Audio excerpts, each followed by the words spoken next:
शहर के सिराहाने स्थित पंच तारांकित एमआईडीसी नांदगांव पेठ के प्लॉट नंबर C28 पर स्थित बालाजी प्लास्टिक के फैक्ट्री में 4 मई की सुबह लगभग 8:30 बजे डीपी से निकली चिंगारी से आग लग गई। देखते ही देखते आग ने रौद्र रूप धारण कर लिया। इस आगजनी की खबर नांदगांव पेठ के तहसीलदार ने अमरावती दमकल विभाग को दी और पूरे 1.5 घंटे बाद 10 बजे दमकल के वाहन आग बुझाने पहुंचे। तब तक सब कुछ जलकर खाक हो चुका था। इस आगजनी में 1.5 करोड़ रुपए का नुकसान होने की जानकारी बालाजी प्लास्टिक के संचालक प्रफुल्ल पटेल ने दी।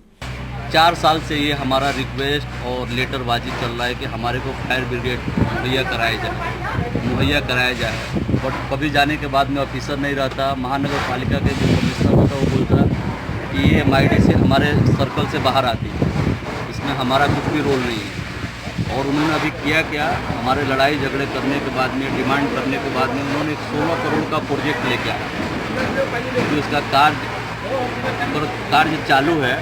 बट वो ना होके एक शासन और प्रशासन से रिक्वेस्ट है कि हमारे को पहले एक 20 लाख 30 लाख की खाली गाड़ी प्रोवाइड कराई जाए और उस गाड़ी को खड़ा करने के लिए गवर्नमेंट की जगह लगती है, इसके लिए थाना का एरिया हमने चॉइस किया है और उसको थाने में खड़ा किया गया। अपना रिक्वेस्ट और अपना बोलना सबसे यही है कि इसमें सब हमारे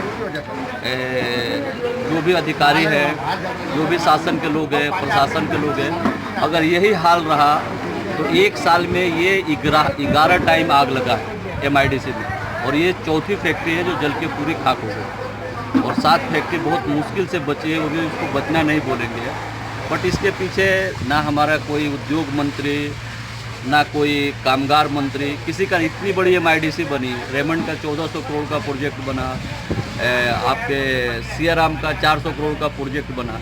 बट इन बेवकूफ़ों को इतना तो सेंस होना चाहिए ना कि इतनी बड़ी एमआईडीसी बन रही है तो कम से कम एक फायर ब्रिगेड का सिस्टम रखना चाहिए जो सबसे रूल और लॉ के हिसाब से फर्स्ट टाइम अगर किसी आदमी को प्लाट अलॉटमेंट किया जाता है तो उसके लिए सबसे पहले फायर ब्रिगेड होना, पुलिस स्टेशन होना, हॉस्पिटल होना। बट यहाँ पे सुविधा के नाम पे कुछ भी नहीं है।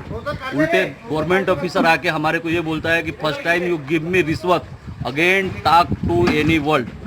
उन्होंने बताया कि बीते 4 वर्षों से नांदगांव पेठ एमआईडीसी के सभी उद्योजक यहां दमकल का कार्यालय खोलने की मांग कर रहे हैं, लेकिन अभी तक एमआईडीसी प्रशासन ने इस मांग को गंभीरता से नहीं लिया है। अब तक आगजनी की 4 बड़ी घटनाएं यहां घट चुकी हैं। यहां के करोड़ों के उद्योग असुरक्षित हैं, जिसकी परवाह ही एमआईडीसी प्रशासन को नहीं होने का आरोप भी प्रफुल्ल पटेल ने लगाया है। एमआईडीसी में C28 प्लॉट पर बालाजी प्लास्टिक की फैक्ट्री है। वेस्ट प्लास्टिक को रिसाइकिल करने का काम चलता है।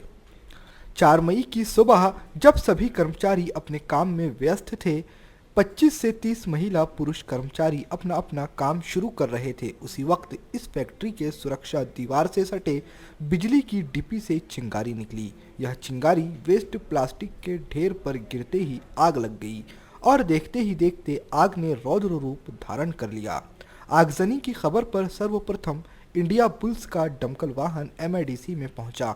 तब तक थानेदार राउत व नांदगांव पेठ के तहसीलदार भी एमआईडीसी पहुंच चुके थे। आग की तीव्रता को देखकर तहसीलदार ने तुरंत अमरावती दमकल विभाग को संपर्क किया, लेकिन समय पर वाहनों की व्यवस्था ही नहीं होने से दमकल विभाग को यहां पहुंचने में 10 बज गए। 1.5 घंटे से पहुंचे दमकल विभाग के वाहन आग बुझाते तब तक सब कुछ खाक हो चुका था। नांदगांव पेठ एमआईडीसी में करोड़ों के उद्योग खड़े हैं, लेकिन यह एमआईडीसी मात्र नाम के लिए ही पंच तारांकित है। पंच तारांकित वाली सुविधाएं यहां उपलब्ध ही नहीं है। यह आरोप वहां के उद्योजकों का है। एमआईडीसी प्रशासन के प्रति भी रोष व्याप्त है।